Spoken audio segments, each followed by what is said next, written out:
In October 2023, as Israel launched another assault on Gaza, Türkiye moved quickly. It condemned the killing of Palestinian civilians and urged both Israel and Palestinian groups to show restraint. But as Israel's indiscriminate attacks intensified, Ankara's approach began to shift. The focus turned to mobilizing public opinion at home and taking the Palestinian cause to the international stage. 2 years on, Gaza remains central to Turkey's foreign policy, raised repeatedly at the world's highest diplomatic forums. Human history has not witnessed such brutality in the past century. What is happening in Gaza continues in full view of the world, despite all efforts to block it from sight. Even though access to Gaza is restricted, the genocide cannot be concealed. I commend UN Secretary-General Guterres for his courage in drawing attention to the genocide in Palestine. Genocide, like the Holocaust, is an inhumane concept that refers to the mass extermination of people. Today in Gaza, people, animals, farmland, water resources, and centuries-old olive trees are being targeted. Homes, hospitals, schools, places of worship, and historical sites are being deliberately destroyed by Israel, rendering Gaza uninhabitable.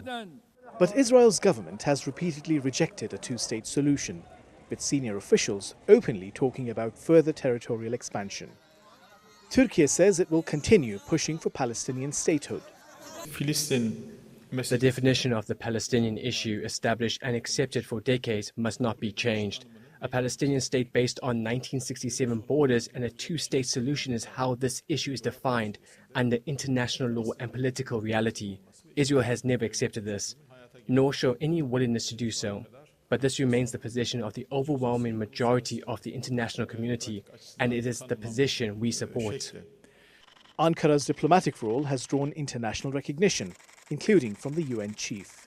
I welcome the announcement last night of an agreement to secure a ceasefire and hostage release in Gaza, based on the proposal put forward by President Donald J. Trump.